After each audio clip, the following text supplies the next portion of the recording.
Good morning viewers, myself doctor Pranata Saini. आज हम BEd first year के childhood and growing up paper के अंतर्गत व्यक्तित्व मापन की प्रक्षेपण विधि में प्रासंगिक अंतर्बोध परीक्षण यानी टीएटी की स्टडी कर रहे हैं। और इस स्टडी से संबंधित इस परीक्षण के परिचय पर हमने पूर्व में एक वीडियो अपलोड कर दिया है। आप पहले उस वीडियो को देखिएगा, उसके बाद ये इसका सेकंड पार्ट है। और इस सेकंड पार्ट के अंदर हम परीक्षण का प्रशासन किस प्रकार से करते हैं, यानी जिस व्यक्ति का के व्यक्तित्व का हमें परीक्षण करना है या जो हमारा परीक्षार्थी है, हम इस टेस्ट को उस पर किस प्रकार से अप्लाई करते हैं उसके बारे में स्टडी करते हैं। तो पूर्व की वीडियो के अनुसार इस कार्ड के परीक्षण इसके अंदर परीक्षण हेतु 30 कार्ड का प्रयोग किया जाता है, जिसमें परीक्षार्थी पर केवल 20 कार्ड ही अप्लाई किए जाते हैं, जो उसके लिंग और आयु के आधार पर हम उसे 20 कार्ड सिलेक्ट करके उसे एक एक करके इन कार्ड को प्रस्तुत किया जाता है। तो सबसे पहले परीक्षार्थी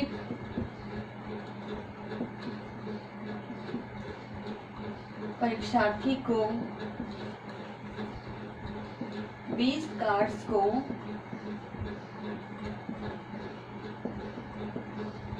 एक एक करके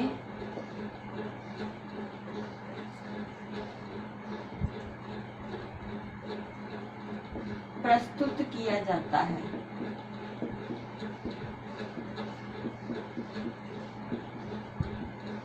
ठीक है, तो एक एक करके जब इस कार्ड को हम प्रस्तुत करते हैं तो इसमें जो चित्र होते हैं, चित्र अस्पष्ट और अनिश्चित होते हैं, यानी फिक्स नहीं होते कि इसमें जो चित्र है वो किस प्रकार से होंगे और जो परीक्षार्थी है वो इसका किस प्रकार से इसके अंदर उन चित्रों को देख करके कहानी की कल्पना कर सकता है। तो इसमें इन्हीं चित्रों के आधार पर जो परीक्षार्थी है उस परीक्षार्थी को समय सीमा में, यानी एक अप्रोक्सीमेट जो टाइम लगता है वो तो बताया जाता है। तो लगभग जो समय सीमा है, समय सीमा में चित्र को देखकर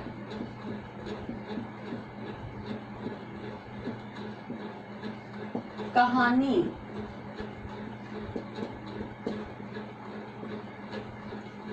लिखनी होती है।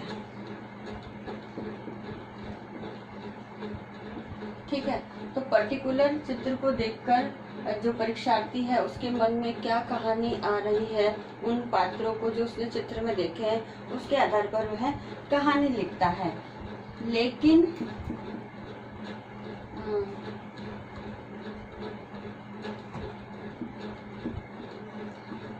इसमें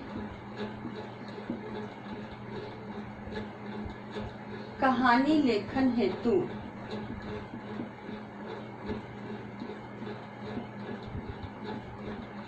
समय सीमा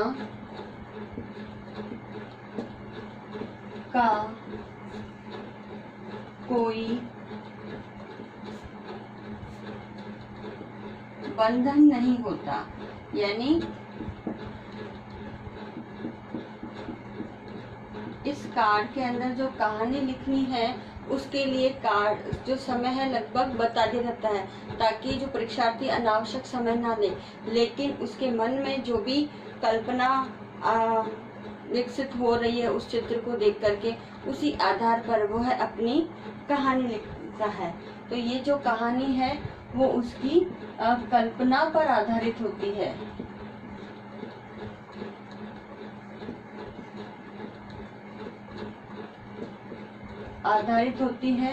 जो परीक्षार्थी की कल्पना का ज्ञान हमें कराती है। तो इस आधार पर, लेकिन जब वह कहानी लिखता है तो उस कहानी लिखने के लिए सबसे पहले परीक्षण में उसे 10 कार्ड दिखाए जाते हैं। तो 10 कार्ड के अंदर जो चित्र दिखाई दे रहे हैं उसमें उसे क्या कहानी, चित्रों को देख करके क्या कहानी की कल्पना आई है वो लिखता है, और उसको लिखने के लिए जो भी उसको समय लगता है उतना समय उसे दिया जाता है। इसलिए इसमें समय सीमा की कोई बंधन भी नहीं होता है। और इस प्रकार से कहानी की रचना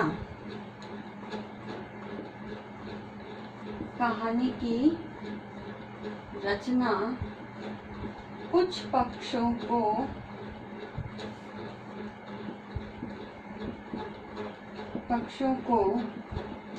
ध्यान में रखकर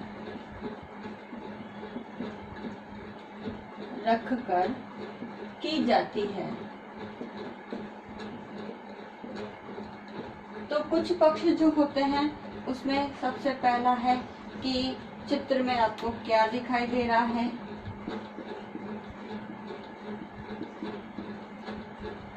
क्या दिखाई दे रहा है,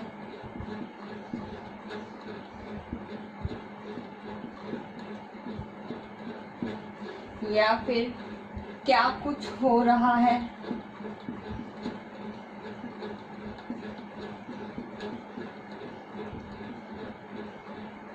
यानी कौन सी घटना चित्र में घटित होती हुई दिखाई दे रही है। दूसरा, इसमें जो चित्र को देख करके जिस पक्ष को रखा जाता है, जो एग्जामिनर है जो इसका परीक्षण ले रहा है, उसमें कि जो कुछ हो रहा है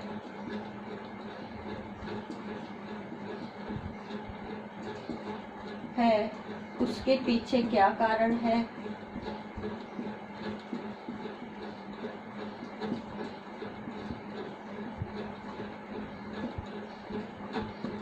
यानी क्या कारण है, यानी ये जो घटना हो रही है उसको देख करके पात्र क्या महसूस करते हैं, तो उसकी महसूसता के क्या क्या कारण हो सकते हैं।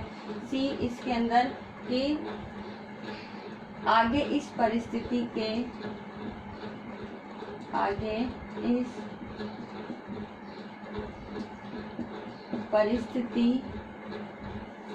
में क्या कुछ हो सकता है।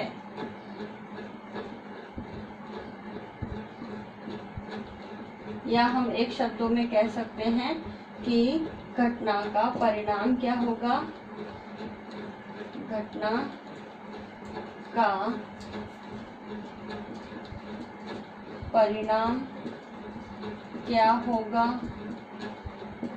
तो इन पक्षों को जो है देख करके या ध्यान में रख करके जो एग्जामिनर है जो इस टेस्ट को ले रहा है परीक्षार्थी के ऊपर, तो उस परीक्षार्थी को इस संदर्भ में कुछ क्वेश्चन पुटअप करता है और उस क्वेश्चन के आधार पर परीक्षार्थी को उन कार्ड्स के अंदर जो चित्र है उसे देख करके एक पूरी कहानी लिखनी होती है। जो परीक्षार्थी है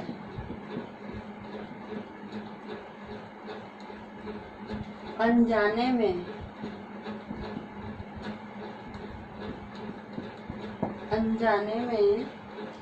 अपनी भावनाओं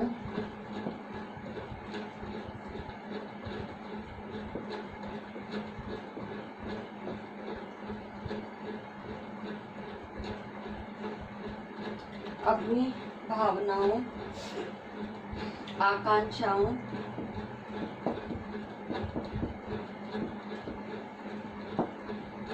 संवेदनाओं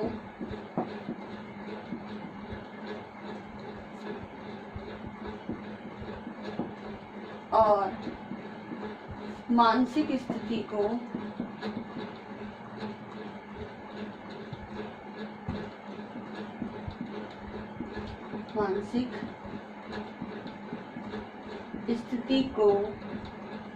कहानी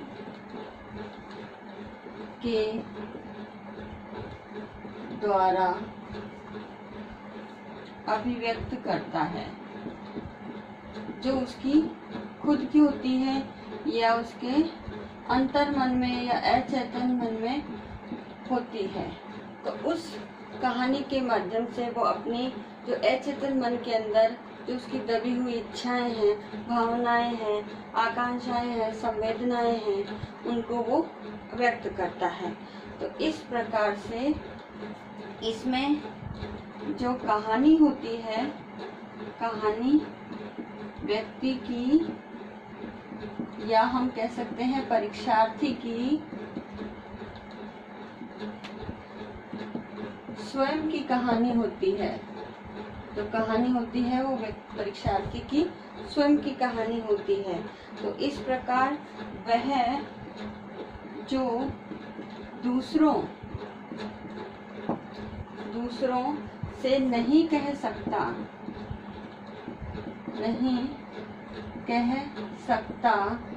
या कर सकता है, वह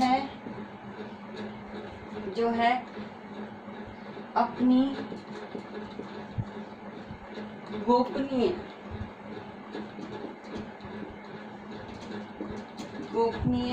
इच्छाओं,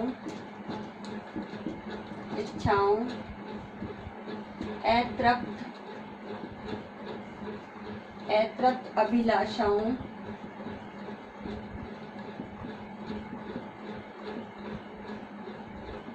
कुंठाओं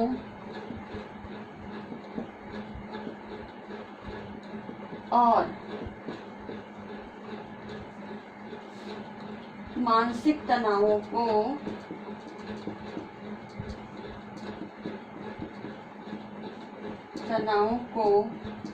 अभिव्यक्त करता है।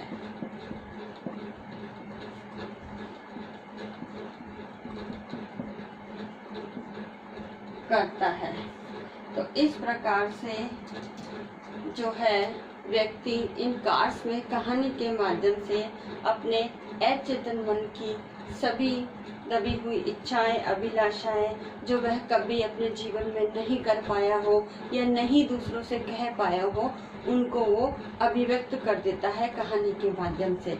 अब इसके लिए आवश्यक है कि एक कुशल परीक्षक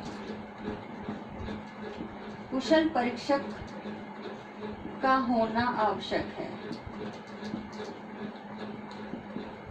क्योंकि जब तक एक कुशल परीक्षक नहीं होगा तब तक वह जो अपनी विषय सामग्री है उस विषय सामग्री का प्रस्तुतिकरण में उसके अचेतन मन के भावनाओं को निकलवाने में हेल्प नहीं कर सकता परीक्षार्थी की। और साथ ही वह उन कहानी जब परीक्षार्थी लिख देता है तो उस कहानी के समस्त पहलुओं, समस्त पक्षों की तरफ ठीक तरह से उसका आकलन, मूल्यांकन नहीं कर सकता। यानी उसकी जो दृष्टि है केवल कहानी के ऊपरी पात्रों में ही सिमट करके रह जाएगी। अगर वह कुशल परीक्षक नहीं होगा तो उसके अंदर डेप्थ के, कहानी का जो डेप्थ है, उसकी गहराई है, जिसमें उसकी फीलिंग्स है, उनकी इच्छाएं, अभिलाषाएं, वो उनको फाइंड आउट नहीं कर पाएगा। तो इस प्रकार से इस परीक्षण को लेने के लिए एक कुशल परीक्षक का होना आवश्यक है, ताकि वो परीक्षार्थी के अंतर्मन या अचेतन मन के भावनाओं, उसकी इच्छाओं में झांक सके और उसका सही प्रकार से विश्लेषण कर सके। साथ ही इसमें जो परीक्षक है, जो परीक्षा ले रहा है ना, तो वो परीक्षक किसी विशेष पात्र, जो उन चित्रों के यानी जो कार्ड्स है उनके अंदर जो बने हुए हैं, किसी विशेष पात्र या कहानी हेतु विषय के तरीके, विषय यानी हमारा परीक्षार्थी, हमारे परीक्षार्थी के लिए विषय शब्द का प्रयोग किया गया है। तो विषय के तरीके, अब तरीके जैसे उसका मुख के हाव भाव,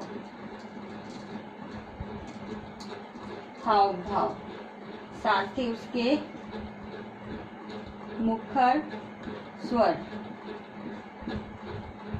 और मुद्रा, मुख की मुद्रा,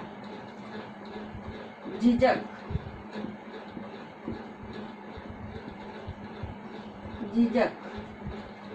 भावात्मक प्रतिक्रिया,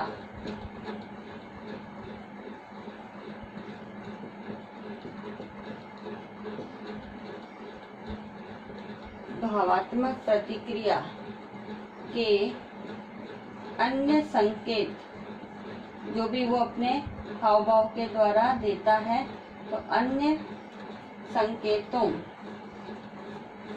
का भी मूल्यांकन करें।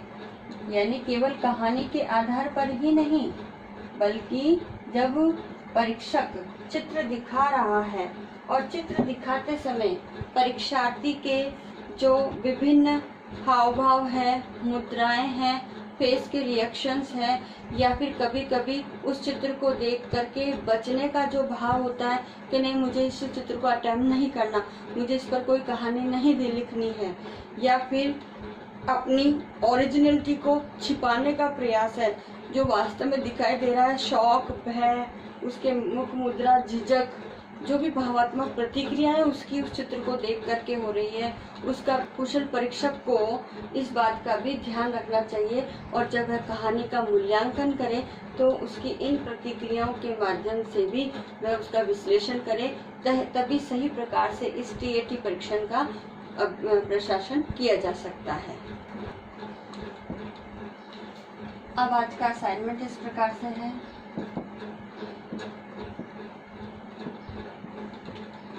इसमें आपको एक क्वेश्चन दिया जाता है कि प्रासंगिक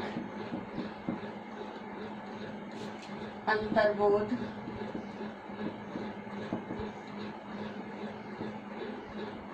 परीक्षण का प्रशासन